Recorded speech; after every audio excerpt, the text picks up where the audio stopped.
Então, nós vamos orar fazendo a abertura desta reunião, porque tudo aquilo que nós vamos empreender no reino de Deus tem início com uma oração, não é?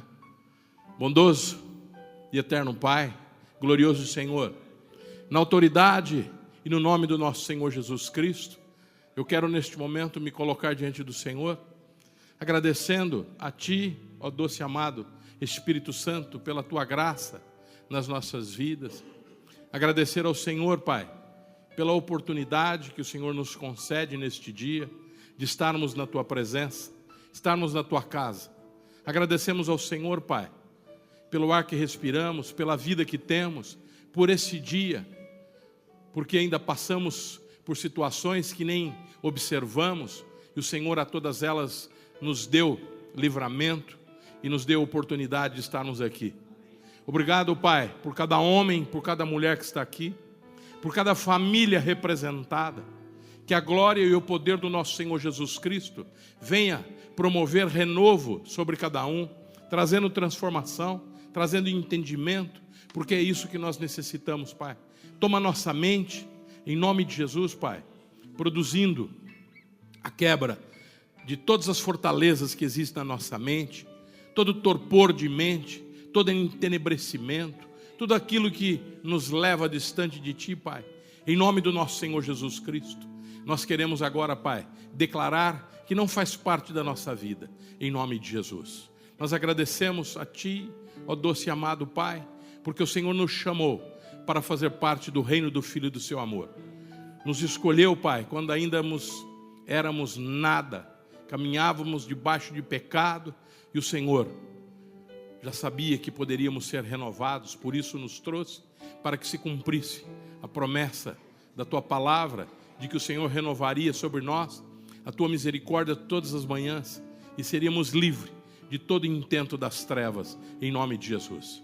Nós oramos pela vida dos nossos líderes espirituais, agradecendo pela dedicação deles, por estarem aqui no fronte desta obra, Pai, crendo de que o Senhor fala ao coração deles, para que a igreja tenha um encaminhamento, para que sejamos aqueles que vão para o alvo, aquilo que o Senhor deseja, em nome de Jesus.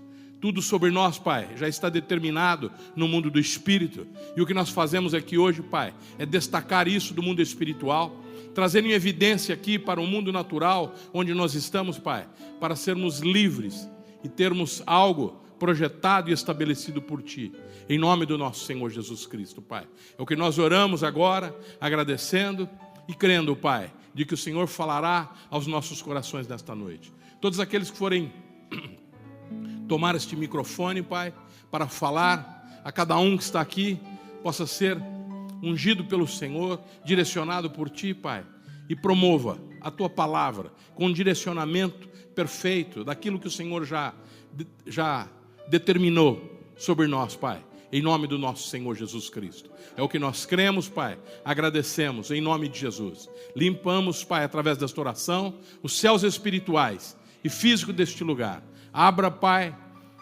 os céus de bronze e os tapetes de ferro, para que tudo que for declarado aqui, Pai, possa subir ao Senhor e ser verdadeiro, Pai, em nome do nosso Senhor Jesus Cristo. É o que nós oramos, já agradecemos e tomamos posse, em nome de Jesus. Amém? Graças a Deus. Bem forte esse aplauso, que ele é para o Rei. Dê o seu melhor nesse aplauso, para o Senhor, aquele que foi, aquele que é e será eternamente, em nome de Jesus. Amém? Glória a Deus. Mais uma vez, muito obrigado por terem vindo. Quero agradecer a presença de todos vocês, em nome do apóstolo Fábio, da apóstola Cláudia, que são os líderes desse ministério, o líder dessa igreja, o presidente desse ministério. E eu quero falar rapidamente para vocês. Meu nome é Marco Aurélio da Cunha, eu sou um dos pastores daqui desta igreja, e eu sou o líder da rede de empresários. Eu sou empresário na área de aluguel de máquinas para a construção civil. Tenho uma empresa aqui na cidade de São Paulo, que chama-se São Paulo Locadora de Máquinas. Estamos, neste momento, passando por um processo de expansão, abrindo filial em Curitiba, já abrimos há 3 anos, abrimos no litoral de São Paulo. Agora, no mês de julho, no início de agosto, estaremos inaugurando a filial do Rio de Janeiro. E estamos nos esforçando, trabalhando, Deus tem nos abençoado, né? Não por isso não passamos por alguns percalços, algumas dificuldades, né? Porque a minha atividade ela requer capital intensivo, né? Você tem que comprar determinado equipamento para alugar, né? E quem tem um, não tem nenhum, né? Então você precisa de várias máquinas, sempre você tem que comprar uma quantidade grande, né? E é investimento. Mas o Senhor tem dado graça e a gente tem caminhado, avançado, graças a Deus. Eu atuo nesse ramo já tem alguns anos, eu sou engenheiro de formação, mas nunca trabalhei na engenharia. O mais próximo que eu cheguei da engenharia foi alugando máquinas para a construção civil, né? O meu foco sempre foi, desde o tempo da faculdade, depois eu fui trabalhar no mercado financeiro.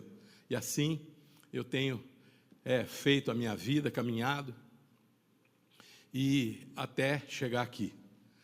E o apóstolo Fábio me deu essa incumbência de estar aqui trabalhando junto com ele na rede de empresários. E qual é o objetivo dessa rede, né? A rede de empresários tem o objetivo de levar a palavra de Deus para homens e mulheres, né? Empresários ou não empresários, profissionais liberais, representantes comerciais, enfim, todas as pessoas no contexto da nossa sociedade. A palavra de Deus. E por que vocês querem fazer isso? Levar a palavra de Deus para os empresários? Querido, porque nós temos um pastor lá em Manaus que ele fala que o empresário já é um ser diferente, né? Nós somos movidos a desafios.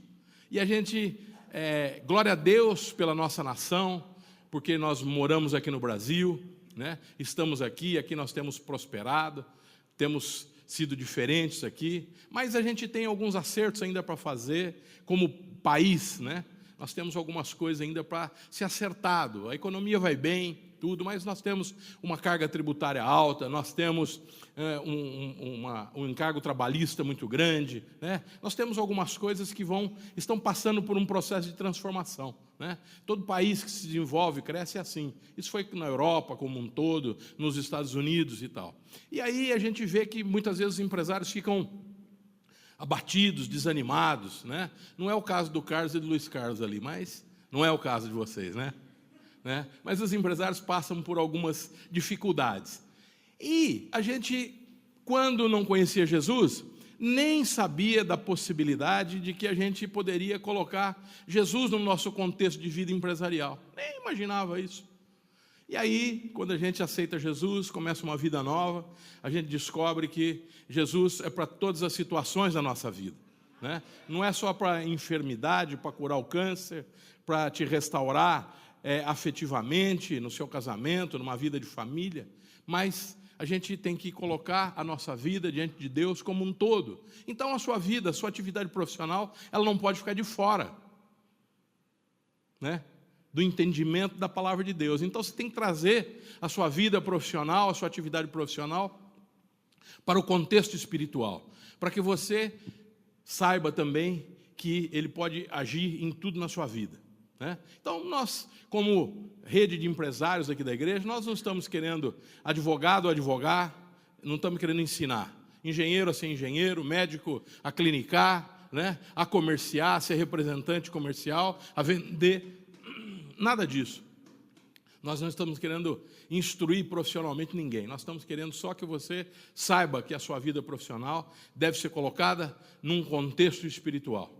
E aí você vai compreender que tudo pode ser mudado, transformado, porque nós vamos estar num relacionamento próximo com Deus. E isso é o objetivo da rede, é isso que nós desejamos, é isso que nós queremos fazer aqui como igreja, né, na rede de empresários. Queremos transferir essa informação para vocês, para que vocês realmente saibam o que é que Deus pode fazer nas nossas vidas, né?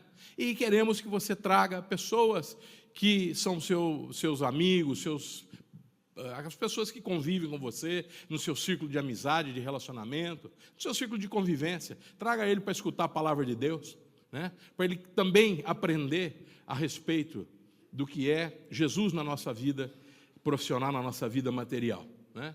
E nós temos feito isso aqui com bastante alegria, Deus tem nos dado graça, né? Nós temos Aqui nós temos, essa rede já faz 1 ano de existência, e todas as nossas reuniões elas são gravadas em um CD, existe gravação de todas as palavras que foram ministradas em todas as redes, que é uma vez por mês. Então você vai ter uma coletânea já de 12, 13 CDs, né, que custa R$5, se você quiser adquirir um ali, depois você compra individualmente, ou compra todos os títulos, né? Me dê aí, por favor, Ricardo, uma coleçãozinha disso aí, que eu vou ler os títulos aí, só para ilustrar. Tá. Não estão todos aqui, mas eu vou falar rapidamente para vocês. Ó, Rede de Empresários, prosperando através da lei da semeadura. O ensino de mudança causa impacto. Vencendo os medos, né? Renegando o espírito da ansiedade. Um líder formado na crise.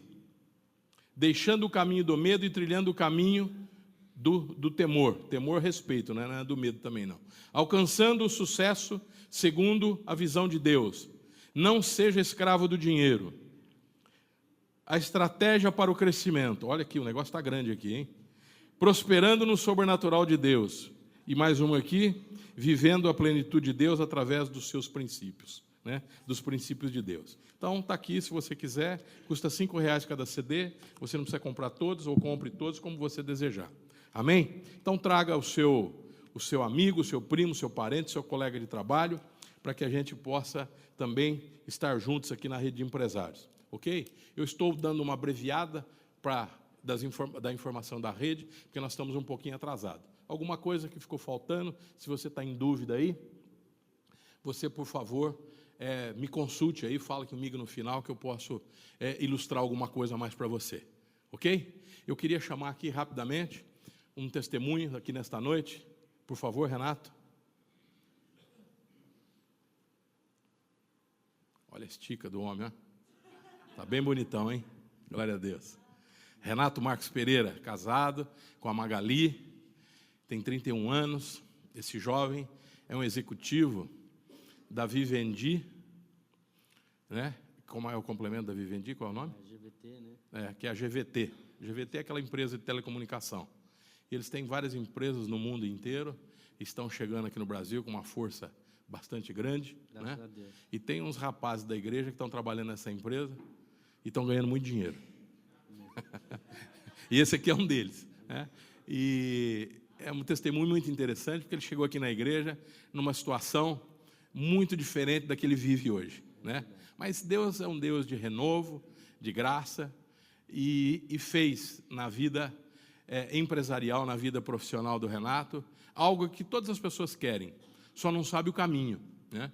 E hoje o Renato vai falar aqui o que aconteceu, o que ele fez e como ele chegou lá. Amém. Quanto Amém? tempo eu tenho? Você tem o mais breve possível. 10.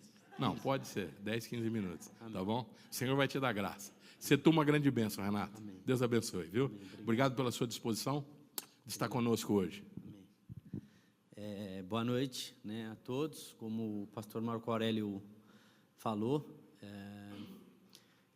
falou um pouquinho de mim, aí eu vou chegar nesse finalmente, mas eu vou falar como eu cheguei aqui na Igreja El Shaddai, né? Eu cheguei na Igreja El Shaddai mais ou menos 10 anos atrás, apenas com a roupa do meu corpo, porque minha irmã tinha conseguido algumas doações no trabalho dela, porque eu tinha gastado tudo que eu tinha, tudo que minha mãe tinha em crack, né? Eu era um viciado em maconha, cocaína e crack, e no final desse meu vício, né, antes de eu buscar ajuda, eu tinha também me tornado um ladrão de carros, né? Roubava carro tanto para vender em desmanche, quanto para roubar o toca-fita e comprar droga. Às vezes ganhava muito dinheiro roubando carro, e passava no shopping, comprava muita roupa, e aí passava na boca, comprava muita droga e vendia as roupas com a própria etiqueta, né? Não chegava nem a usar. Então eu cheguei na igreja, né, assim, muito humilhado, né, pelo diabo. Quem não conhece, o diabo existe, né? A maior mentira que ele tem é fazer de conta que ele não existe, né? E eu cheguei somente com a roupa do corpo aqui, totalmente destruído, desacreditado, né, com passagens pela polícia. Fui preso 3 vezes. Cheguei para a penitenciária, fiquei 15 dias numa delegacia, fiquei na penitenciária, né, e cheguei com a vida totalmente destruída, sem crédito na praça, sem crédito com as pessoas, né, totalmente humilhado. E eu passei por uma entrevista com o pastor Fred, né, na época ele era um líder aqui. Ele me entrevistou e perguntou se eu queria mudar de vida. E ele me perguntou umas 10 vezes se eu queria mudar de vida, né? E o drogado é muito folgado, né? Eu falei, cara, eu já falei para você que eu quero, né? Você está ali pedindo ajuda e ainda assim você é folgado, né? Eu falei assim, eu já falei que eu quero, que parte que você não entendeu? E eu me tranquei em casa e uma semana depois eu fui internado no sítio em Parelheiros, que a Igreja El Shaddai mantinha uma parceria. E ali começou um processo de transformação na minha vida. Num dos batismos que a Igreja El Shaddai fazia lá, o apóstolo Fábio bateu os olhos dele em mim e falou, esse menino precisa ir para o encontro. Eu passei pelo encontro de 3 dias, né? Para vocês terem uma ideia, minha família estava tão assustada que quem me recebeu na casa, porque eu tinha que vir para São Paulo para poder ir para esse encontro, foi o pastor Murilo, né? Ele na época também não era pastor, mas eu estou contando alguns que viraram pastores aí para o coração deles, né? Pega um drogado e põe dentro de casa, né? E eu vim, fiz esse encontro e começou um processo, né? Quando eu saí do sítio, que eu recebi alta, minha família ligou para o pastor lá e falou, não, deixa ele aí, ele não está de alta não, né? Não deixa ele sair daí de onde ele está. Mas, e eu vim, né, e realmente assim, eu passei por um processo muito duro, né, de libertação, de cura, nos meus sentimentos, até que eu conseguisse verdadeiramente largar a droga, né, mesmo estando na igreja, dei muito problema, né, assim, tive muitas recaídas, eram mensais, era uma coisa assim, era uma luta muito grande. Mas eu tomei para mim uma coisa, né, que talvez os empresários, aquelas pessoas que têm um desejo de prosperar, elas têm que ter no coração delas, e não é nenhum papa do marketing, do direito, da engenharia que vai te ensinar, né, que é a perseverança, né, que não existe impossível para Deus. E eu me agarrei nessa palavra e falei assim, nem que eu morra tentando, eu vou largar as drogas. E eu larguei as drogas, né, assim, e comecei um processo, procurar emprego, restaurar o nome, e assim por diante. Eu vendi flanela no Farol, eu entreguei panfleto, aqueles que você vê no portão da sua casa, né, aqueles dobrados de Carrefour. Eu falei assim, eu sei roubar, né? Para você entregar panfleto, para você ter uma ideia, você ganha R$10 por dia. Se eu abrisse um carro, eu ganhava R$200, R$300. Mas quando você toma uma decisão, né, de realmente mudar de vida, eu quero dizer assim que Deus tratou todas as áreas do meu caráter. Não foi simplesmente me libertar da droga, né? A maneira de ganhar dinheiro fácil também saiu da minha vida, né? E eu comecei esse trabalho, essa batalha, de vender flanela em farol, de entregar panfleto, né? Porque uma das coisas também que fica nas pessoas, que talvez alguns de vocês precisam ouvir, é assim, uma das grandes mentiras do diabo é que você não pode, né? Eu me afundei cada vez mais nas drogas depois que eu fui preso, porque eu achei que eu não tinha mais condição de ser uma pessoa normal. Eu falei, eu tenho passagem na polícia, qualquer emprego que eu for procurar, vão puxar a passagem, vão ver que eu tenho passagem. E aí, nesse processo, eu fui procurar também emprego no shopping, no final de ano, para trabalhar como vendedor, ou estoquista, ou qualquer coisa que fosse, e a Vila Romana topou. Falou, não, vou te chamar, mas precisa do atestado de antecedentes criminais. E na época eu já tinha conhecido a Magali, que hoje é minha esposa. Ela falou, vai lá e tira o atestado, né? E eu fui, tirei o atestado e deu nada consta. Então, Deus, Ele promove milagre quando o romper está em você, o milagre está em Deus, né? E Deus foi promovendo esses milagres. Aí eu conheci o Paulo Vergani, ele começou a trabalhar na GVT primeiro, E ele me arrumou um emprego num canal para eu vender um produto específico para redução de contas de pequenas empresas. E eu ia de porta em porta, queridos. Eu cheguei a andar da Moca ao Ipiranga a pé, batendo de porta em porta, de imobiliária, etc., fazendo contas para vender o produto. E eu não vendi um produto. E teve uma feira onde o canal que ele trabalhava falou: traga os seus vendedores, você fica aqui na FutureCon, né, que é a maior feira de telecomunicações do mundo, né, que acontece em alguns países e acontece aqui em São Paulo. E nesse processo um japonês foi lá e questionou de tudo do produto. E ali eu pedi a Deus. Você vê como as coisas de Deus, elas vão te ajudar nos negócios. Eu falava: Deus, me dá estratégia, porque eu quero mandar esse cara embora. Ele está me encaroçando aqui, tem outras pessoas que poderiam estar comprando. E eu ali respondendo as perguntas do japonês, e bit byte, eu falava assim: eu não sei se é feito na China, ou, enfim, muita questão. E depois que acabou a feira, eu peguei todo o bolo de cartão, sentei e comecei a ligar para cada um dos clientes: olha, você se interessou, você não quer comprar o produto? O cara falou: não, eu me interessei, vem aqui na minha empresa. Aí ele falou: eu me interessei por você, não me interessei pelo produto, você não quer trabalhar para mim? E aí eu comecei a trabalhar como vendedor desse canal, né, que era um canal também da GVT. E aí a minha irmã apresentou uma empresa para mim, alguns clientes que ela tinha. Ela viu que eu estava realmente tentando mudar de vida, né, porque é difícil, né, se apresentar alguém que... Só quem conviveu com um drogado, viu, sabe o que é, para poder... E aí ela falou: vai em tal lugar, fala com fulano, que ele talvez possa ter interesse nesse produto que você tem. E aí eu fui lá, fiz toda lá a dinâmica, levei o cliente na empresa, etc. E aí também o cara falou: não vou comprar, mas você não quer vir trabalhar aqui?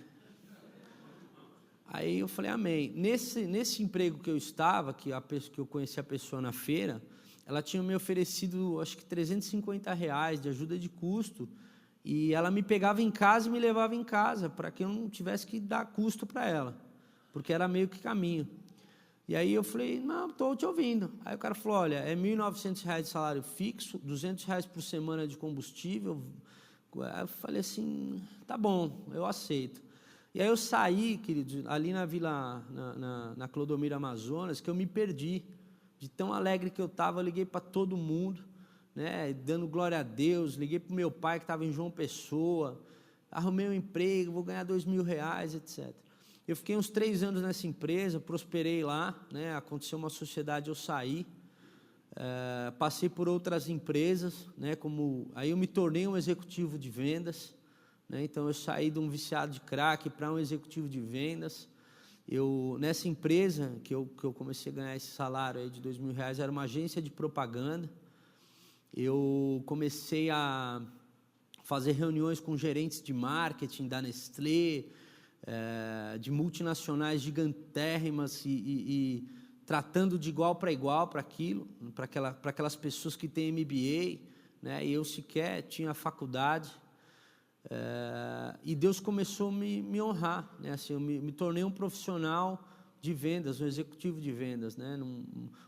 Tem gente que acha que o vendedor é porque ele não teve opção.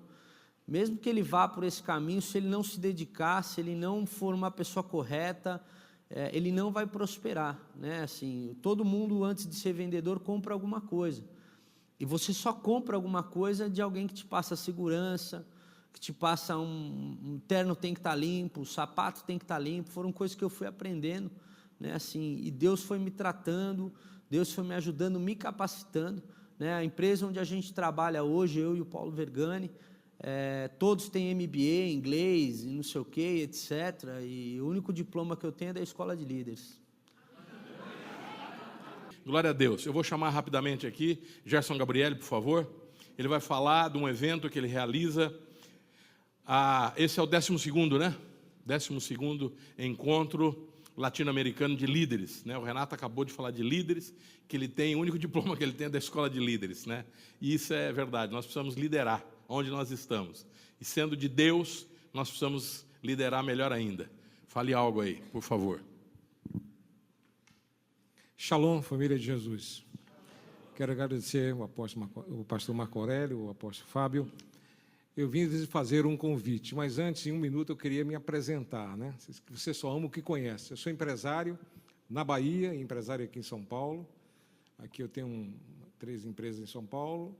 E fui presidente de uma entidade nacional de lojistas, a Confederação Nacional dos Lojistas, CNDL, os CDLs do Brasil, durante 5 anos. Hoje eu presido a Confederação Latino-Americana do Comércio.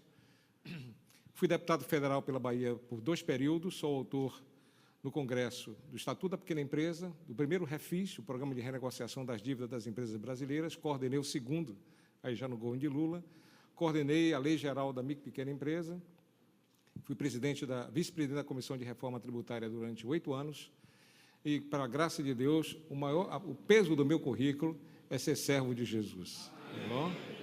Fiz meu encontro em Manaus, lá no MIR, né? Estou vendo o pastor aqui, Emanuel, que vai trazer uma palavra belíssima sobre um projeto que nós estamos envolvidos, sobre o governo do justo. Seja bem-vindo, vocês. Mas eu quero apresentar e fazer um convite.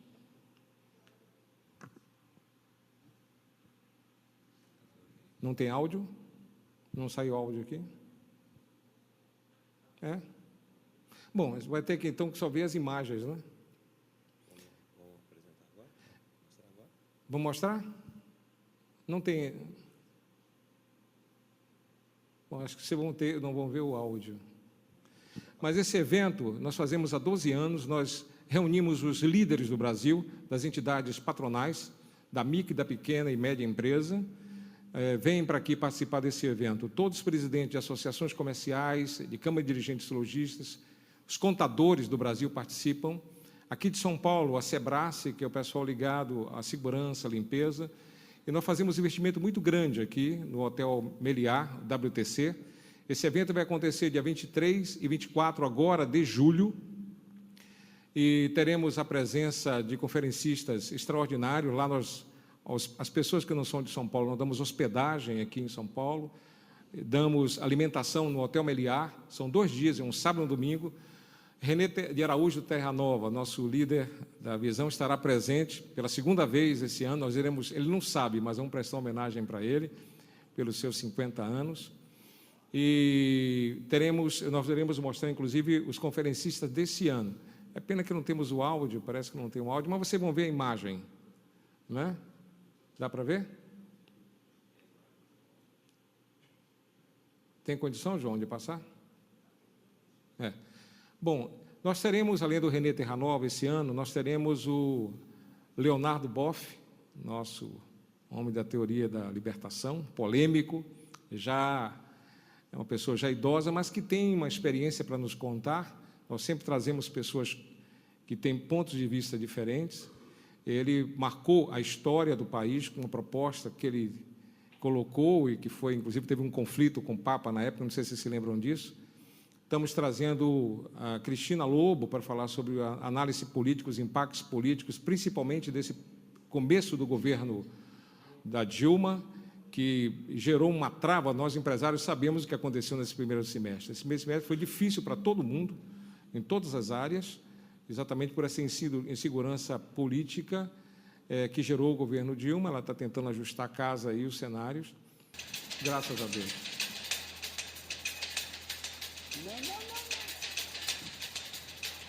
Demora para atender.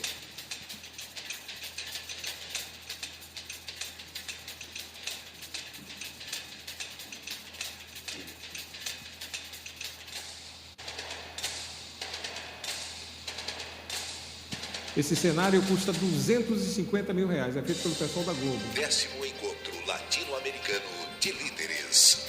Palco da construção do conhecimento, vitrine da experiência, onde as grandes personalidades brasileiras partilham seus sucessos e apontam direções para o crescimento individual e do Brasil.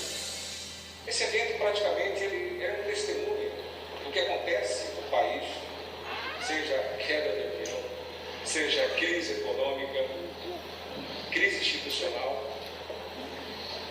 E, anualmente, nós estamos aqui todos analisando, com um conjunto de conferencistas, tudo o que acontece nesse país, na América. O mundo está ficando líderes nesse quarto quadrante. Alguém que conheça bem o assunto e conheça bem, assuma bem as pessoas e gera confiança. Esse é aquele talento raro, aquele líder de verdade. E é chamado de líder de confiança no grupo.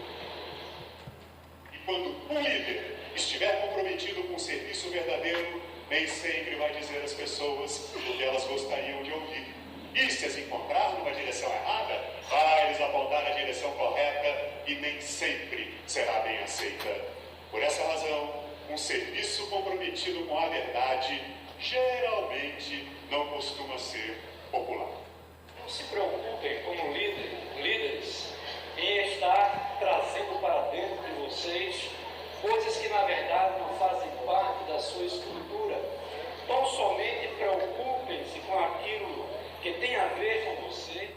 A liderança, para mim, é como a beleza. Difícil de se definir, mas fácil de se verificar. Esse, para mim, é o líder.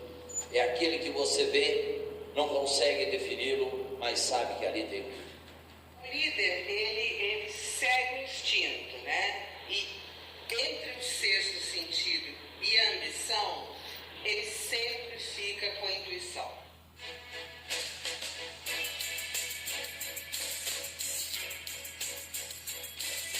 Grandes lições, grandes líderes, em um evento que une nações e aproxima pessoas. Marcelo. Boa noite a todos. Eu vim só reforçar o convite do Gerson. O ano passado nós participamos desse evento. E uma coisa que eu queria dizer é que no mundo dos negócios, na vida de executivos, de profissionais liberais, uma coisa que nunca pode acontecer, isso foi citado também pelo Renato, quando ele deu testemunho, é a gente parar de se informar, a gente parar de crescer, a gente parar de investir em aprimoramento. E esse congresso, ele é um investimento. E é um investimento em atualização, em informação, em aprimoramento profissional, né? Ali tem muitas cabeças, tem muita gente que é formador de opinião. E é impossível você sair de um evento desse sem novas ideias, sem uma visão diferenciada das coisas.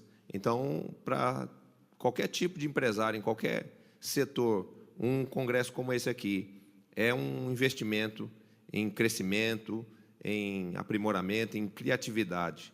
Então, queria reforçar aqui e dizer que também todo homem de negócio que quer decolar na sua carreira, seja ele um empresário, um profissional liberal, ele precisa ter uma visão de investimento.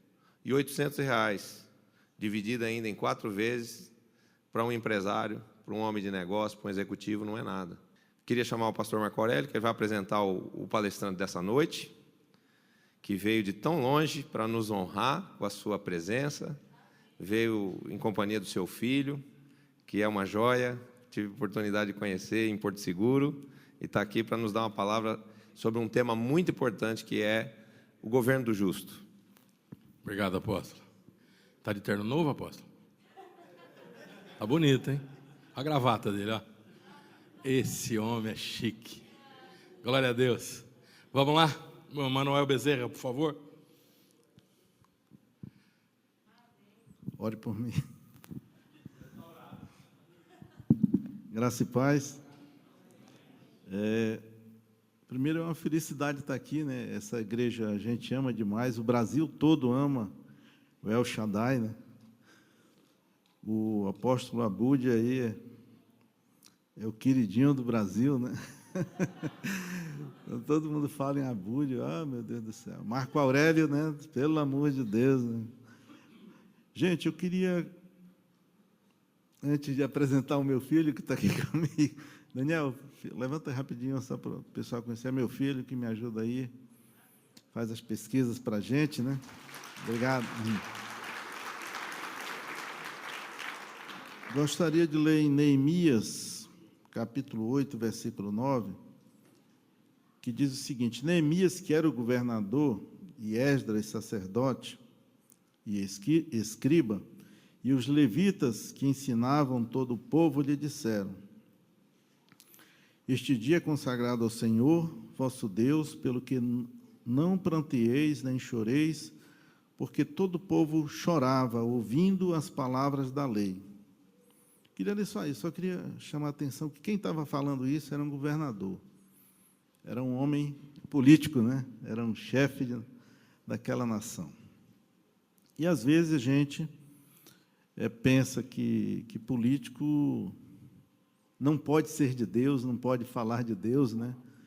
Não pode praticar os princípios de Deus. Mas esse exemplo de Neemias, eu adoro esse livro. Eu recomendo que quem puder ler o capítulo 9 todinho, com muita paciência, depois ver os últimos versículos ali, ver que realmente quando a gente não se interessa por político, outros governos dominam sobre os nossos corpos e sobre o nosso gado, né? O que é terrível, né? Pelo amor de Deus. Mas, gente, o que eu vou falar tem uma motivação de muitos anos atrás, quando o apóstolo René falou do 2008, o Brasil será outro, né? Ele é um homem assim que joga desafios para a gente, né? O que eu pensava, olha, um governo socialista cuidando dos pobres, uma economia capitalista, né? Cuidando da economia, gerando riqueza, aquela coisa toda. Era o que eu pensava, era isso.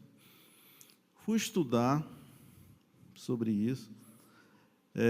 Como o Marco falou, o apóstolo Marco falou, o meu primeiro curso em engenharia, então o engenheiro tem aquela mente toda organizadazinha, né? As coisas começam aqui, terminam ali, sistemas, né? Processos, aquele negócio todo. E aí a gente lê um livro todo, reduz numa linha e depois quer explicar o livro para os outros pela linha, né? E você repete a linha, repete, os outros não entendem, né? Aí, quando eu fiz o curso de Direito, eu entendi que eu tinha que traduzir a linha num livro para o outro entender o que a gente estava falando. Então, a gente foi estudar esse assunto, sociedade, e viu muita coisa. Tinha uma encíclica de João Paulo II que dizia, olha, muitos cristãos simpáticos ao socialismo não entendem o alcance do conceito luta de classes, né? E aquilo passou, hoje eu vim entender o porquê. Então, a gente juntou muita coisa, ia falar para as pessoas não entendiam nada, né? Tinha um monte de material que eu ia colhendo da internet, juntando, ia falar, e o pessoal não queria nem mais falar comigo, né? Eu decidi estudar PowerPoint, disse, vou fazer uma apresentação, eu vou tentar passar isso rapidamente para as pessoas, e aí eu vi que as pessoas começaram a se interessar, e aí foi ficando mais ou menos claro, a gente foi despertando, aí teve pessoas que começaram a ver de uma outra maneira. E só para eu continuar a palestra, se o Gabriel levantar, é porque ele vai viajar daqui a pouco, tá? Não é porque a palestra esteja ruim, é porque ele tem um compromisso, né? Então não se levantem junto com ele, tá bom? Então vamos lá. Olha, eu estou no El Shaddai e aqui tem algumas pessoas que eu quero agradecer primeiramente, né? O apóstolo René e o Davi, o meu discipulador, o apóstolo Marcel, né? O meu anfitrião, o apóstolo Abude. Botei duas fotos, uma de lado, outra de cá, para ninguém ter dúvida sobre isso, né? Aqui o apóstolo Abude, muito bonito, numa foto que está na internet, do Fruto Fiel, né? Poxa, achei legal. E a pessoa que fez o contato direto comigo, né? Eita! Fazer como meu neto, eita! Passou não, Daniel?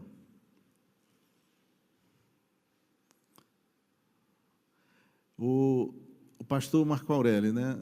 Eu acho que essa foto está devendo para a beleza dele. Ele é muito mais bonito do que isso que está aí, tá bom? Tem pessoas, né, que... Então, eu disse, essa foto está devendo. Ele é mais bonito do que está nessa foto. Então, eu agradeço a essas pessoas por darem a oportunidade. Essa palestra é uma palestra para líderes. Não se preocupem, eu não me preocupo com multidões.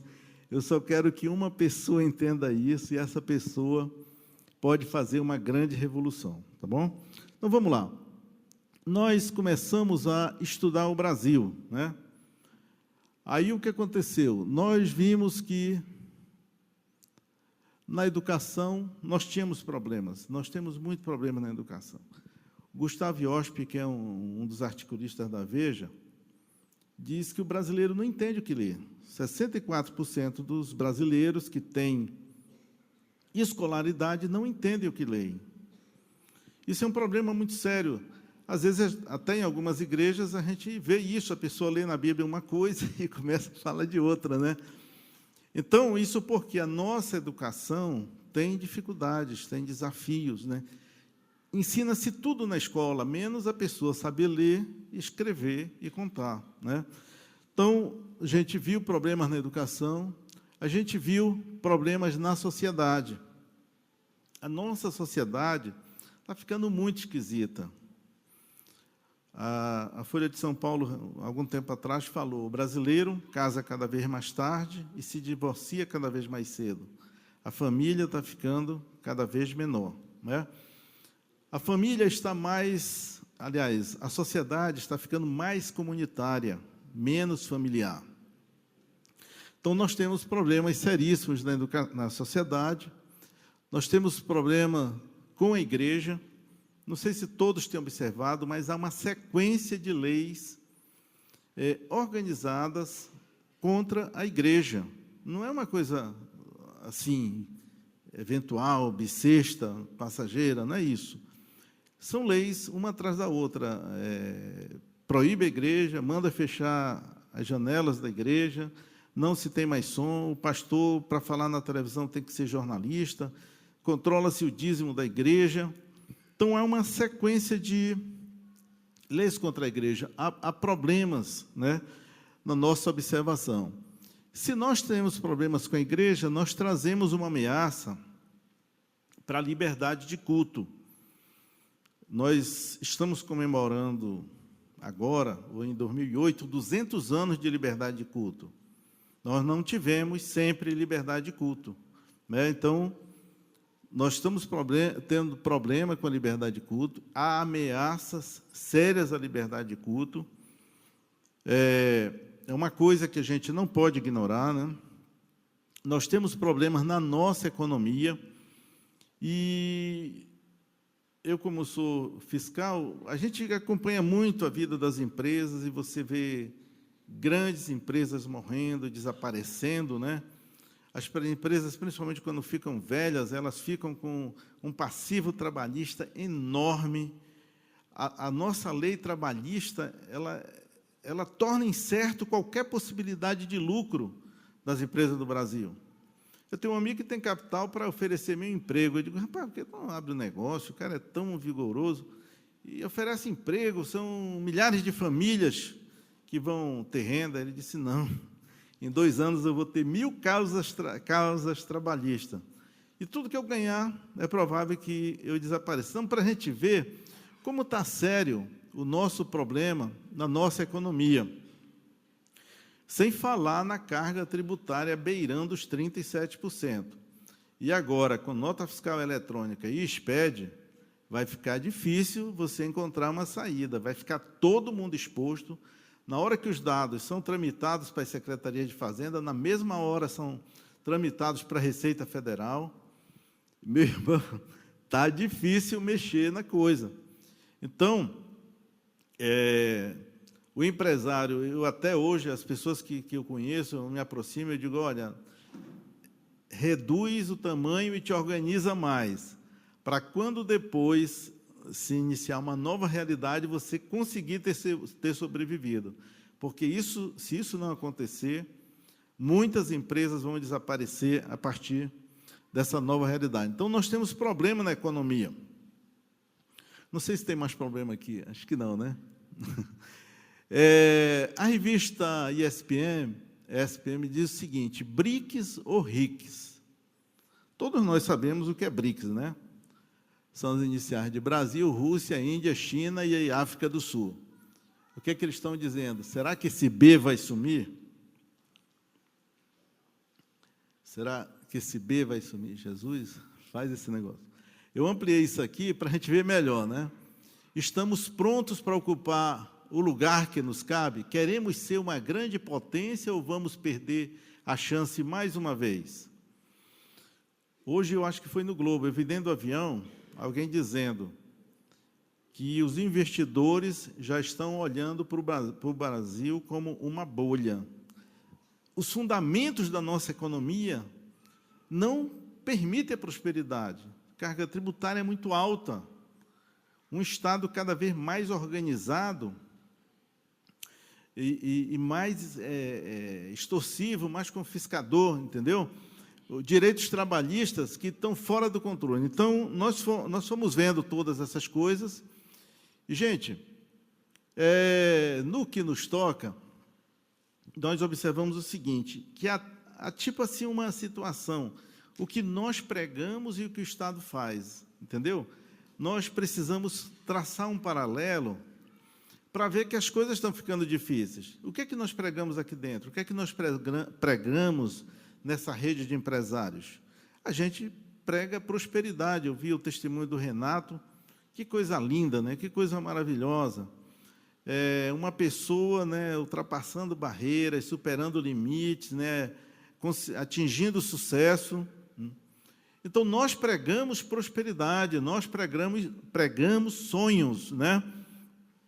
Então, o que a gente prega, o Estado brasileiro faz o contrário. Eu trouxe algumas coisas aqui. Vou começar por uma coisa que eu gosto muito. A igreja, ela prega... Deus do céu! Mexe em nome de Jesus. E Daniel? Acho que eu estou apertando errado. Nós pregamos para as nossas crianças que Deus criou o mundo, né? Nós não ensinamos na Bíblia, lá em Gênesis, né? Deus criou o homem, Deus fez a mulher, aquela história toda, etc, etc. O que é que a nossa escola toma o cuidado de pregar? Que o homem evoluiu. Por que que isso é ensinado exatamente na hora que nós estamos ensinando que Deus criou o mundo? É por acaso? Ou, não sei. Tem boi na linha, né? Nós pregamos um projeto de família. Família é um projeto de Deus.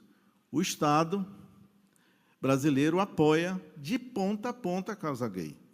Nós temos agora uma presidência da República, uma convocação para os GLBTs, não sei o quê, da vida, esse negócio todo.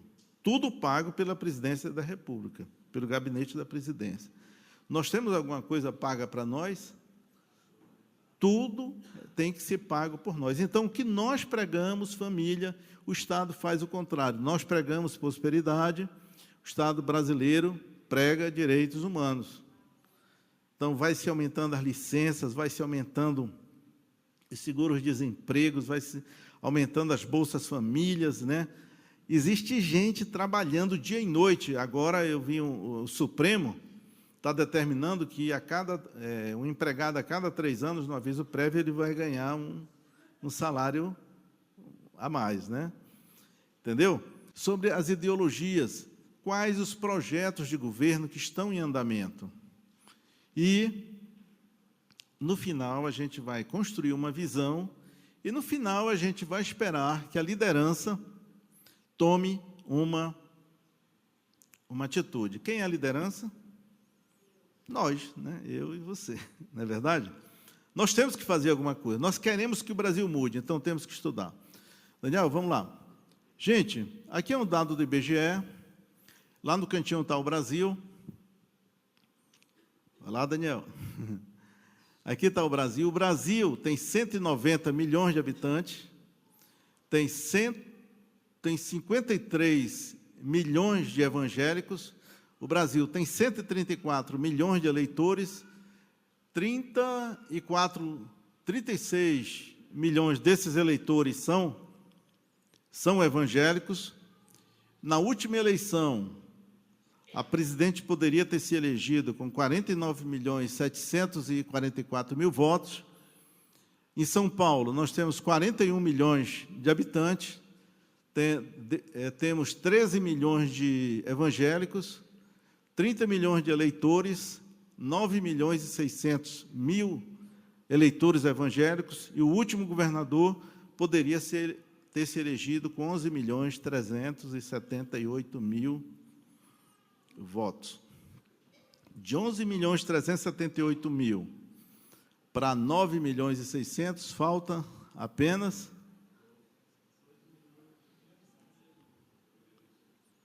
1.700.000 votos. Tá certo? Então, vamos lá. Então, isso é para a gente ir conhecendo a sociedade, tá ok? Outra coisa que nós vamos entender é sobre a mentalidade da sociedade, a construção da mentalidade, a formação e o papel do Estado. Nós temos que entender a função do poder no Estado, já falamos alguma coisa, entender a prática da ideologia no exercício do poder. Vamos entender que mudar a ideologia significa mudar o poder, ou o contrário, e nós temos que entender que o contrário de liberdade de culto é perseguição religiosa. Vamos lá. Então, entendendo a mentalidade da sociedade, o que é que nós temos? Nós temos um indivíduo que, em algum momento da sua vida, ele toma uma decisão de fazer família ou de não fazer família. Parece uma decisão simples, né? Ou eu vou ser um eterno solteirão, vou estar em todas as baladas, em todos os finais de semana, vou frequentar todas as festas, vou usufruir da vida o melhor possível, né? O melhor possível significa ter sexo com muita gente sem nenhuma responsabilidade de casamento. Ou eu vou ter família, né?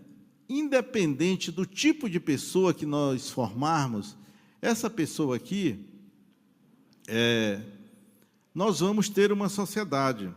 E essa sociedade ou vai ter mais famílias ou menos famílias, ou vai ter mais famílias ou menos famílias.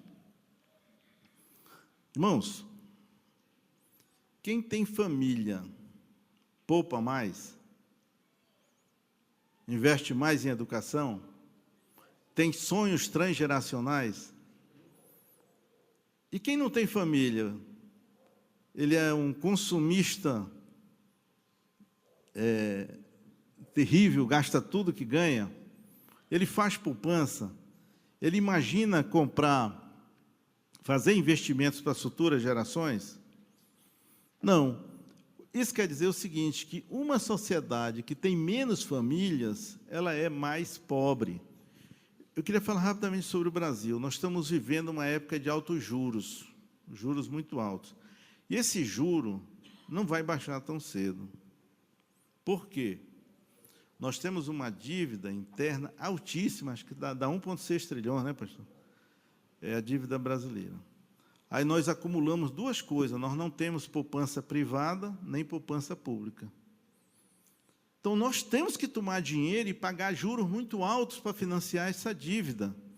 Isso porque a nossa sociedade está ficando cada vez menos familiar.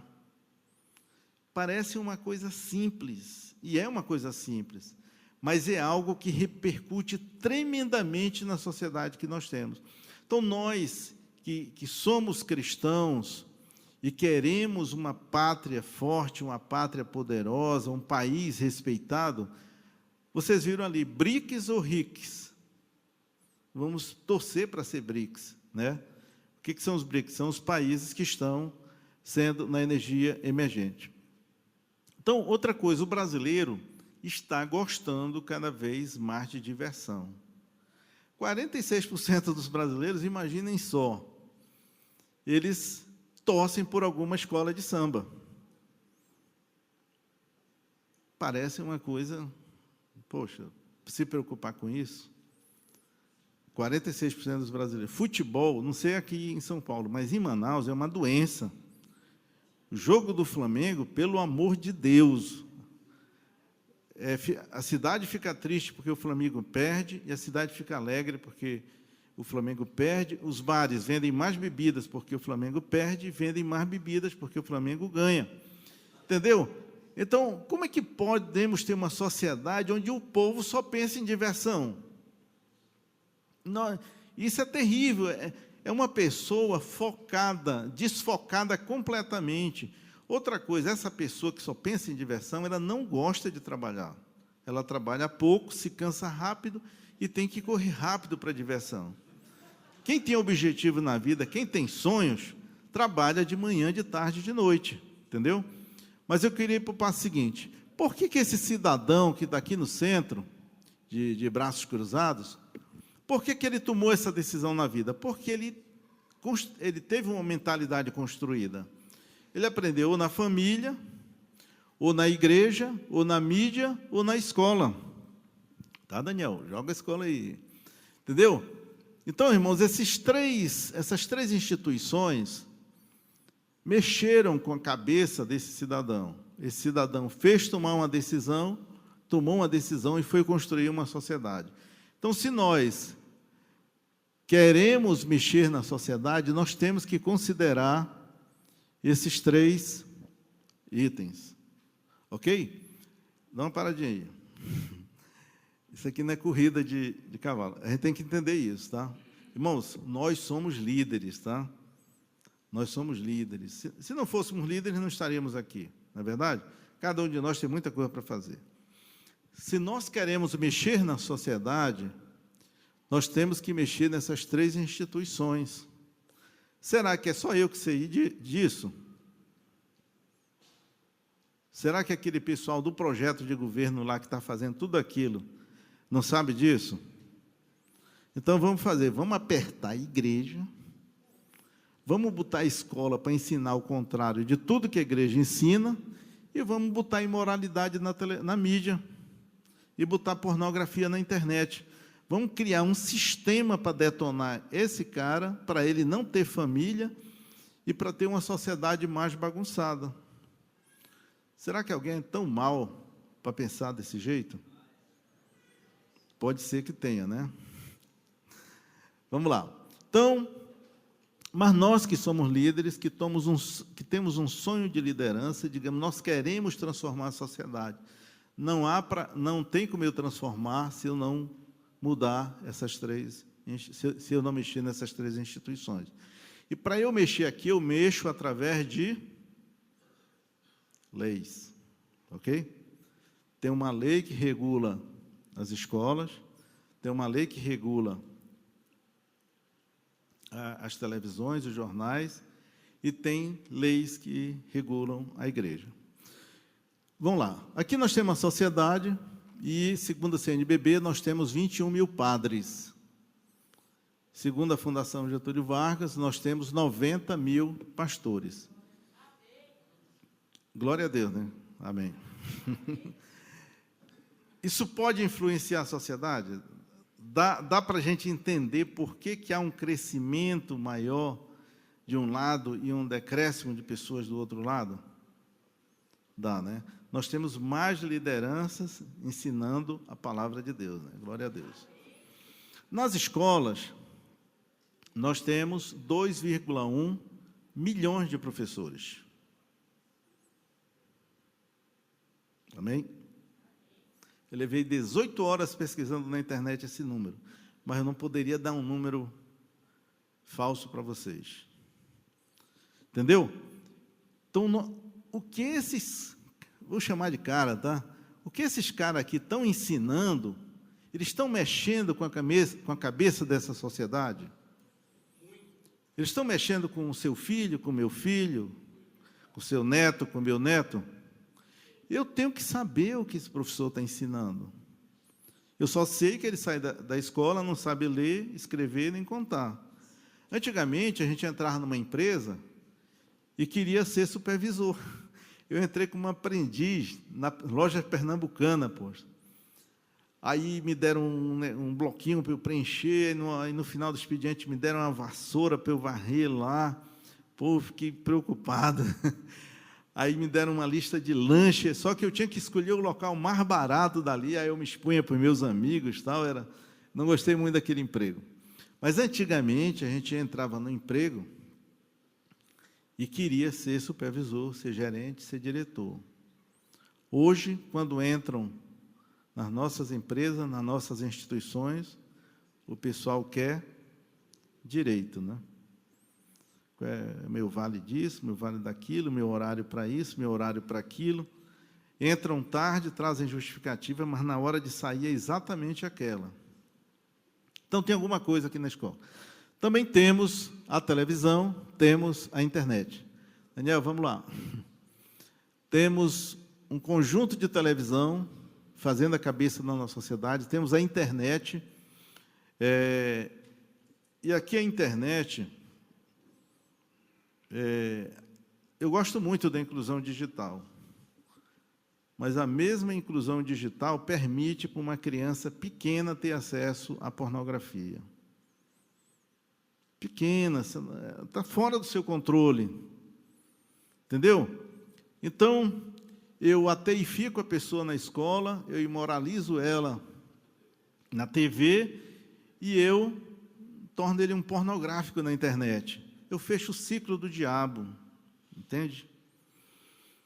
Gente, fecha aí, Daniel. Então, aí temos mais os padres, professores aqui nesse meio. Então, esse sistema está construindo a mentalidade da nossa geração. Todo esse sistema ele é controlado por leis. Quem é que faz as leis, hein? O governo, né? Nós estamos no governo? Não, né? Então, a gente só leva na cabeça, né? Mas vamos quebrar essa palavra agora, em nome de Jesus, né, pastor? Amém? Gente, dito isso, o que é que eu quero passar para o segundo ponto? Nós temos um sistema construindo a mentalidade. Só quem pode interferir nesse sistema é o poder político. Eu estou gostando dessa palestra assim agora, porque nós estamos longe das eleições. Entendeu? Aí não tem nenhum candidato, parecendo que eu estou aqui falando para algum candidato, entendeu? É um esclarecimento. Então, o Estado... Então, só quem pode interferir aqui é o Estado. Então, vamos ver. O Estado funciona assim. O Estado, você tem a sociedade cria o Estado, a sociedade cria o poder, a sociedade tem dois poderes, é o político-financeiro, a sociedade, ao votar, cria o poder político, e a sociedade, ao pagar tributo, ao pagar imposto, cria o poder financeiro do Estado. Amém? Ives Gandra, que é um tributarista aqui de São Paulo, tem um livro dele que é Teoria do Tributo, que ele disse, sem tributo não há poder. Eu confesso que eu não li o resto do livro. Isso aqui disse tudo. Na hora que eu voto, eu estou dando poder para alguém fazer leis para eu cumprir. Na hora que eu pago tributo, eu estou dando dinheiro para um Estado aplicar esse dinheiro, ou a favor da igreja, ou contra a igreja. Irmãos, então assim surge o Estado. Vamos lá, Daniel. Aí, então, funciona assim, a sociedade tem necessidades, tem N necessidades, né? Quem paga essas necessidades, a gente diz que é o Estado, né? O Estado vai buscar dinheiro aonde? No orçamento, né? Não tem aquela lei que todo ano é feita no Congresso. Winston Churchill, né, dizia o seguinte, que a única lei que o parlamento deve fazer é a lei do orçamento. Que ela é a lei mesmo. Então, o dinheiro do orçamento. De onde vem o dinheiro do orçamento? Dos tributos. Onde vem os tributos? Das riquezas. Quem gera a riqueza? As empresas. Como aqui é uma rede de empresários, eu posso falar isso que eu estou falando. Eu sempre digo que é a sociedade, tá? Mas quem gera a riqueza, a instituição que gera a riqueza é a empresa. Em Manaus, nós temos 415 empresas no distrito. Se tirar de lá essas empresas, 97% da arrecadação vai embora. Vai ficar toda a sociedade lá, tá certo? Mas o tributo chega no Estado através da empresa. Então, gente, a sociedade, através da empresa, pode ir, Daniel, gera riqueza, paga o tributo gera o poder econômico do Estado. E, através do voto, ela gera o poder político. São coisas simples, isso aqui. Me lembro que, quando eu estudava matemática, eu via que as pessoas tropeçavam nas coisas simples. Ninguém tem paciência para as coisas simples. mas elas é que determinam as direções, ok? Então, gente, nesse quadro aqui, então você que é empresário, eu queria que você olhasse para esse quadro. Eu mostrando isso uma vez numa associação comercial, eu parei aqui porque uma mulher ficou brava, entendeu? Então, a empresa gera riqueza, da riqueza é tirado tributo, o tributo vai para o orçamento vai para o Estado. Quem vai dizer como esse dinheiro do tributo vai ser gasto é um político que foi eleito e que está fazendo a lei do orçamento. Ele, muitas vezes, nunca trabalhou 1 hora por dia numa empresa. Ele sempre recebeu dinheiro de uma forma generosa, né? Então, para a gente ver a importância da empresa. Daniel, vamos lá. Então, a sociedade, através de faz negócios, através das empresas, paga tributo, a sociedade elege representantes, e esse dinheiro dos tributos é gasto através de sistemas. Nós temos 3 sistemas, que é o sistema educacional, o sistema de saúde, o sistema de segurança. Vamos ver o que acontece com o sistema educacional. Ensina-se evolucionismo para as crianças, humanismo para os jovens e marxismo nas universidades. Esse aqui é o eixo de ensino que nós temos hoje no nosso país. Eu já falei, tem um cidadão de Limeira, aqui de São Paulo, chamado Adalto Lourenço. Ele é presbiteriano, pastor, não sei se... Ele é um cientista que se converteu dentro da ciência. É impossível haver evolucionismo dentro da ciência. E ele falou umas coisas muito sérias. Ele disse, não existe um fóssil provando a transição da evolução do homem. Todos são fraude. Todos, homem de Piltdown, homem de Nebraska, Australopithecus, tudo é fraude. Entre na internet. Irmãos, se eu choquei vocês, não me bata, não. Vamos ter paciência, eu também fiquei chocado, tá? Não existe todos são fraude. O homem de Piltdown é um caso interessante. O cara pegou uma cabeça de macaco, um corpo de homem, botou junto, enterrou no quintal da casa dele, fez um jardim por cima. Aí depois ele disse que ia ter uma pesquisa lá e cavou e encontrou o cara lá, entendeu? Não tem uma macaca que a revista Veja botou, que pulou 4 milhões de anos? Tudo isso é fraude. Quimicamente, é impossível haver evolução. E eu estava falando isso para um amigo nosso, até... Ele disse, mas é uma loucura acreditar em evolucionismo. Eu disse, uma loucura não é você não acreditar, uma loucura é teu filho acreditar. Se ele acreditar, você perdeu um crente na tua família. Você perdeu um crente na tua igreja. Irmãos, é sutil. O cara mexe a chave lá no comecinho. Criação e evolução. Se eu acredito que Deus é criador, eu acredito que o homem criado pecou. E esse homem pecador precisa de um redentor. Se eu não acredito em criação, se eu acredito em evolução, o que é que eu devo para Deus? Absolutamente nada. Se eu não devo nada para Deus, eu sou resultado da evolução. Eu tenho razões para temer a Deus? Não tenho. A gente tem que pensar que nós somos inteligentes. Nós fazemos interpolações e extrapolações na nossa cabecinha, né? No meu caso, eu tenho uma cabeça maior, faço isso com mais amplitude, né? Pelo menos deveria fazer. Entendeu? Então, o evolucionismo é o maior mal, e isso é definido por uma lei. Quem fez essa lei foi o representante que nós elegemos. Foi alguém que nós votamos. Por exemplo, nós temos uma política no Amazonas que foi eleita com parte dos nossos votos.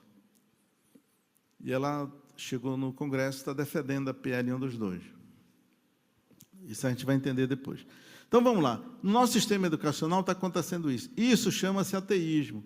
Ateísmo está sendo pago pelos nossos tributos, pelos impostos que nós pagamos. Então, você, um empresário cristão, que está gerando riqueza, está pagando tributos, está financiando o sistema educacional que ensina ateísmo. Isso está certo ou está errado?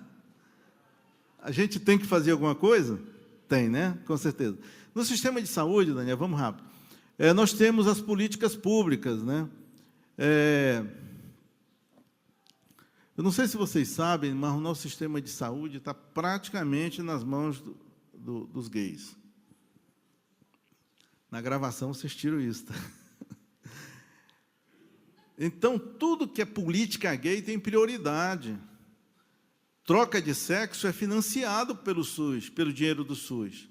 O aborto, se o aborto passar, e não vai passar em nome de Jesus, a ideia é que ele se converta numa política pública de saúde.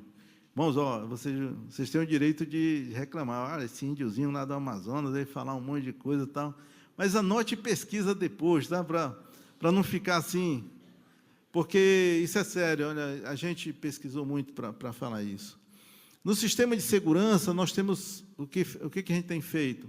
A Constituição de 88 tirou dos pais, dos homens, a função de chefe de família. Acabou-se o pátrio poder, não há mais chefe de família. A família, legalmente, está sem liderança.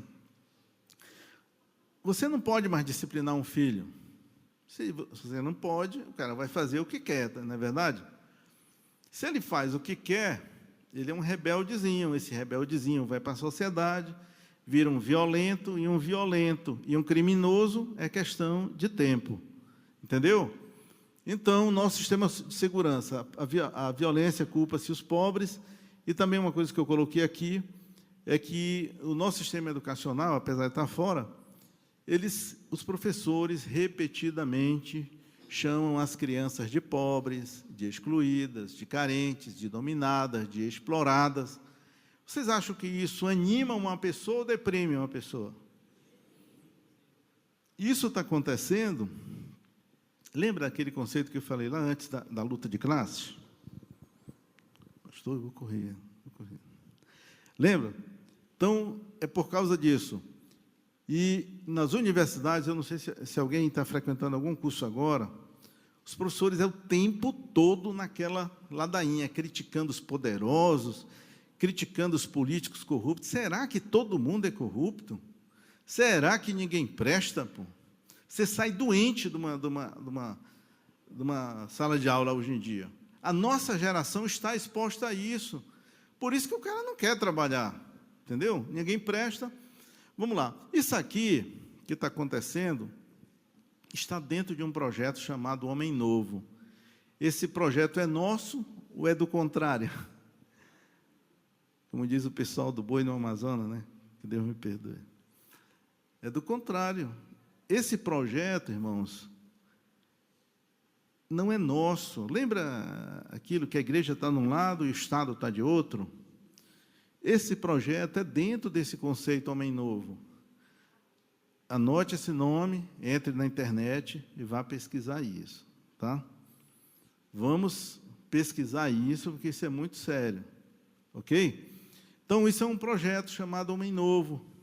O que acontece? O nosso representante, quando é eleito, ele quer, eu digo nosso, eu falo o político mais ou menos mediano, né? Ele quer rever o dinheiro que ele gastou na campanha, ele quer ter um lucro a mais, ele quer fazer uma fortuna pessoal, e ele se vende tudo por dinheiro e aprova todas essas coisas. Entendeu? Então, esse projeto está em funcionamento, né? Como é que a gente vai parar isso? Somente se a gente estiver no poder. Fora do poder, irmãos, só muita oração. Vamos lá? Daniel, vamos lá, que o tempo está correndo. Terminou já. Então, aqui eu quis trazer o seguinte: nós temos a sociedade pagando tributos, financiando os sistemas vão receber a verba do orçamento, né, o dinheiro dos tributos através do orçamento. Quem vai fazer essa lei é um representante, e esse representante tem ideologia. O que é ideologia? É um pensamento básico sobre um conjunto, sobre essa visão de mundo que a gente tem. Bom, ideologia, ela vê aspectos de religião, educação, sociedade, economia e política. Uma ideologia com a base cristã tem uma educação meritória, uma sociedade familiar, uma economia baseada na livre iniciativa e uma política, um sistema político democrático. uma ideologia baseada no ateísmo, tem um sistema educacional cidadão, ele não vai estudar, mas assim mesmo vai passar. Ele tem um sistema social comunitário, a família é só enquanto houver paixão, né, que, segundo estudos deles, dura 2 anos. Há um controle estatal muito grande da economia e o sistema político tende para o totalitarismo. Ele pode até, durante algum tempo, ser democrático. São dois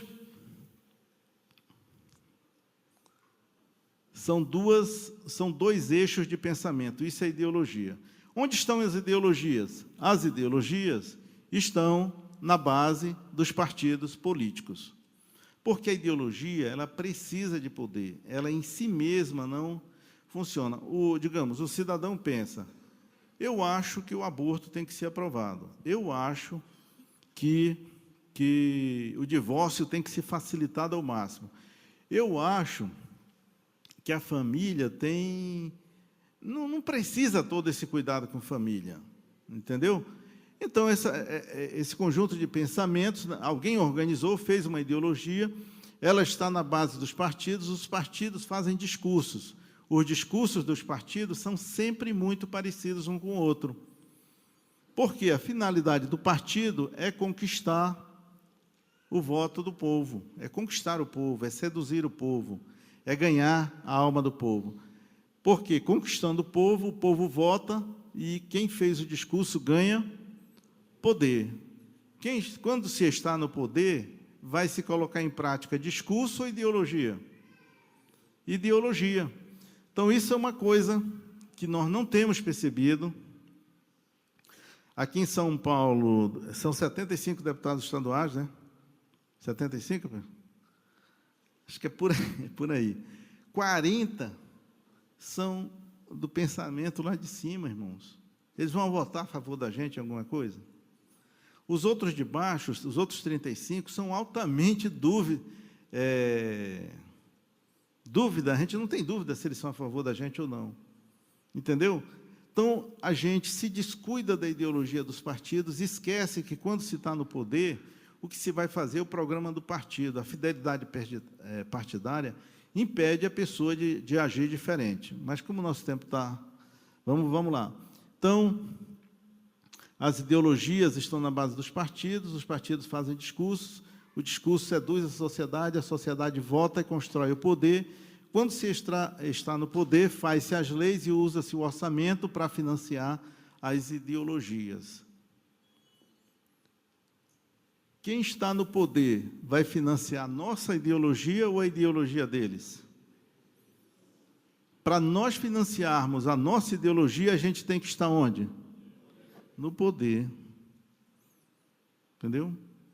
Temos que estar lá. Se a gente não estiver lá, eles vão fazer leis para nos favorecer, apoiar a igreja. Eu fico imaginando o trabalho social que a igreja faz.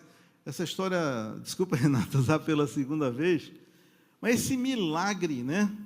Só uma instituição como a igreja pode ter interesse nisso. Então, claro que é Deus, é um milagre de Deus, mas é Deus usando a igreja para transformar vidas. Eu fico vendo, assim, irmãos, um casal, o cara é altamente bagunceiro, não cuida da família, gasta o dinheiro, né? O pessoal mora alugado, aquela coisa horrível. Aí o casal se converte, né? Aí, daqui a pouco, o pessoal chega e diz assim, pastor, a gente comprou uma casinha, ainda é muito simples, né? Mas vai lá ungir nossa casinha, né? Aí o pastor vai lá, unge a casa, né? E daqui a pouco muda para uma casa melhor. Todo aquele dinheiro que ia para a bebida, que ia para a festa, ia para a bagunça, é redirecionada para a igreja. A sociedade como um todo ganha mais uma habitação. Essa pessoa, no trabalho, começa a ser um melhor funcionário. Ela começa a progredir, começa a receber mais confiança. Aí começa a galgar de cargos, entendeu? Daqui a pouco ela chega com um carrinho, pastor, o nosso carrinho ainda não é um carro zero, mas está aqui. O pastor unge o carro, diz, olha, o próximo tem que ser zero, hein? Já coloca um desafio. pro irmão. Irmãos, esse é um trabalho que a igreja está fazendo todo dia, em todos os lugares.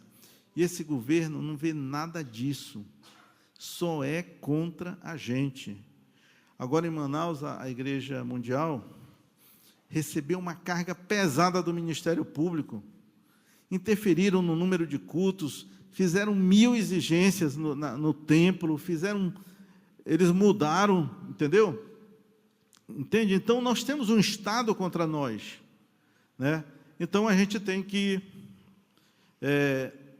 pensar em termos de poder. As ideologias foram estudadas por Max Weber, Karl Marx, não vou entrar nesse detalhe. Max Weber viu que a fé cristã, família e igreja estimulava a prosperidade, você começava a adquirir bens, né? Começava a sonhar, prosperar. Karl Marx viu que esse pensamento levava para essa finalidade, aí ele inventou a propriedade social. Aí ele disse, para eu ter a propriedade social, tenho que destruir tudo que é desse lado. Então, tenho que ter ateísmo, tenho que ter comunidade e outras coisas mais. Aí, o foco das ideologias é chegarem no poder. Chegando no poder, vamos ver o caso do projeto Homem Novo, né? O foco deles é chegar no poder.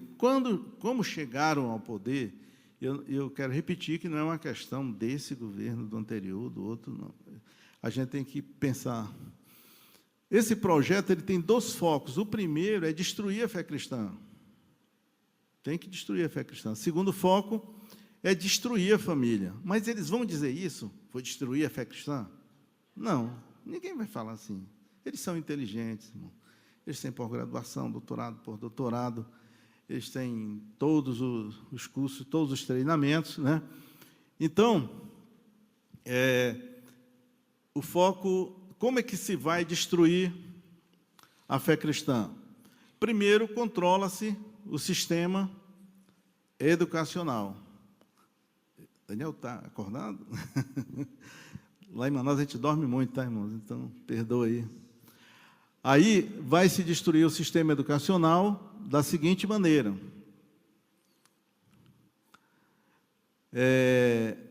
Controla-se o sistema educacional. Nós já nos preocupamos em fazer isso alguma vez, irmão? Só agora em Manaus, que o apóstolo Marcel, quando surgiu a oportunidade, a gente falou, pastor, corre em cima da comissão de educação, não sei o quê. Entendeu? Mas quem de nós se preocupava com o sistema educacional? Mas ele se preocupa. A primeira coisa é controlar o sistema educacional. Depois endeusa a ciência, depois ridiculariza a Bíblia, depois ensina-se para as crianças evolucionismo e ensina-se como base de pensamento o humanismo. Na mídia, usa-se a televisão para ensino massivo do espiritismo e acessibilidade à pornografia. O segundo ponto, que é a destruição da família, ocorre em várias frentes. Quando você vê o ministro da Saúde como um verdadeiro apóstolo na TV, defendendo o aborto, o cara parece um religioso, e realmente ele é um religioso, porque o ateísmo é uma religião. Ele já não é mais um pensamento de um cara livre pensador, essas coisas não. Então, a destruição da família começou se descriminalizando o adultério. O adultério ofendia a instituição família.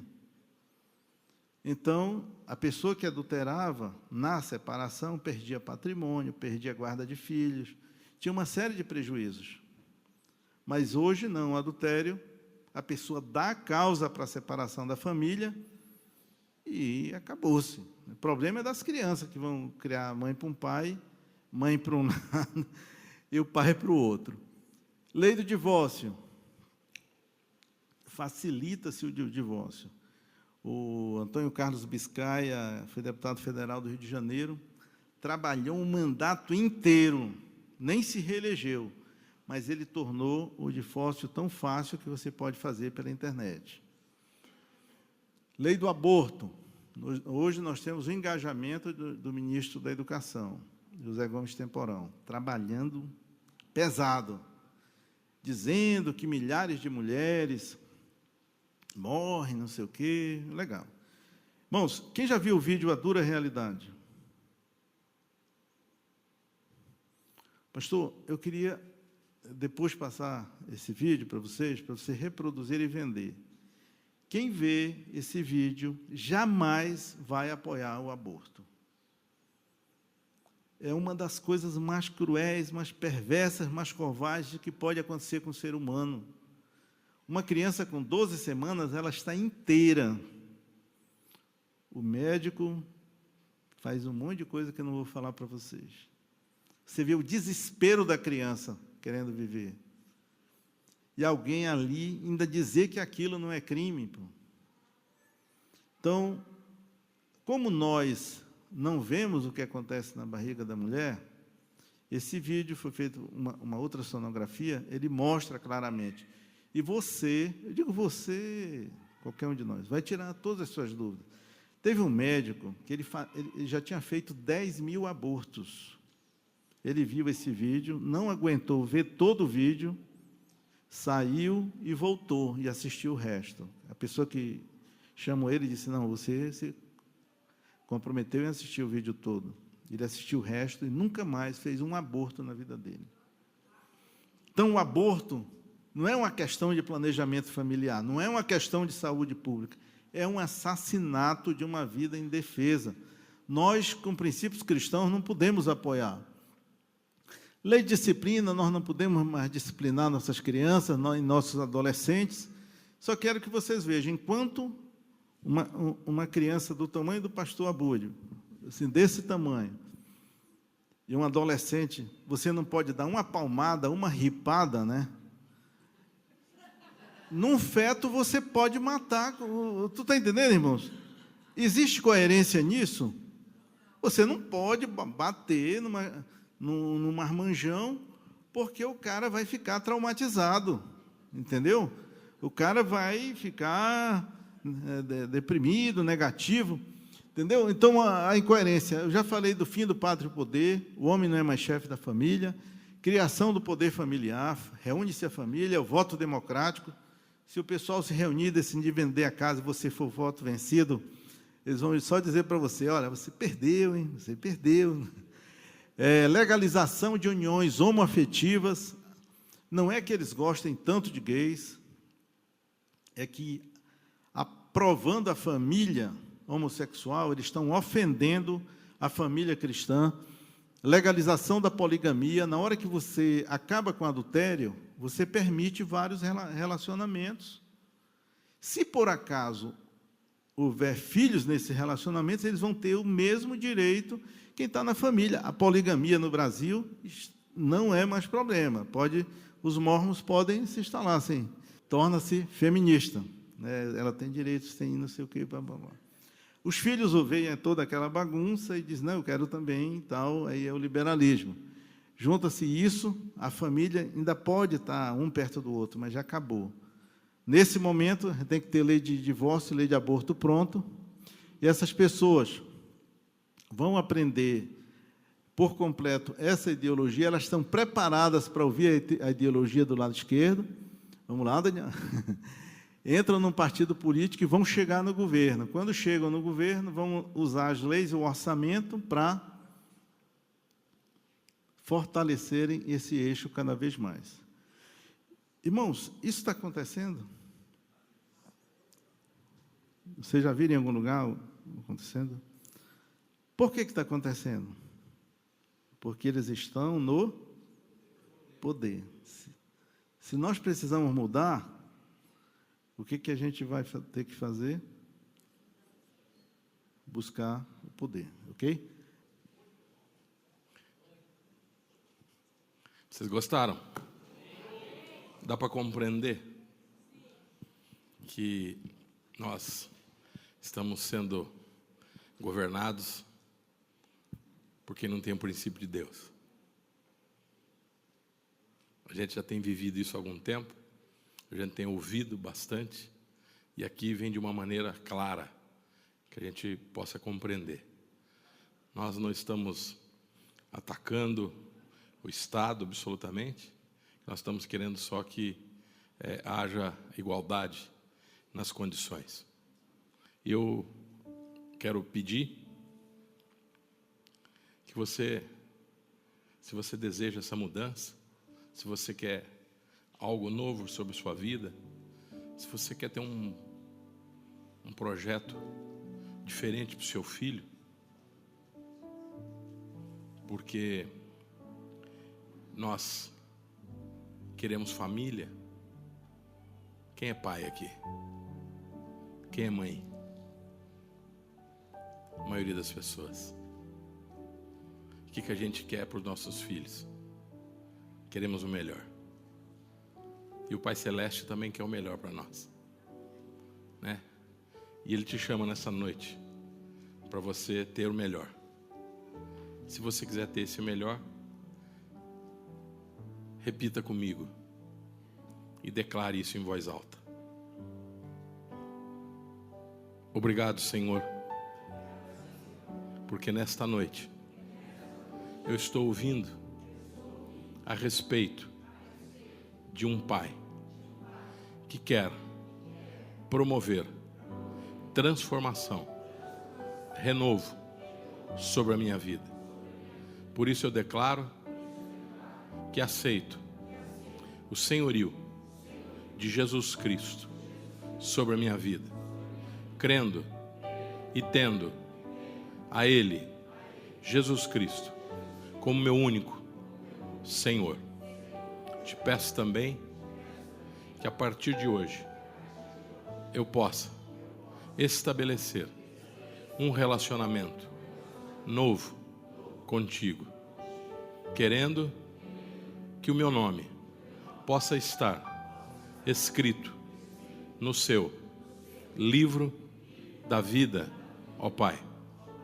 Peço também que possa ser quebrado, desfeito, anulado todo o pacto, toda aliança que eu tenha feito com qualquer outro Deus.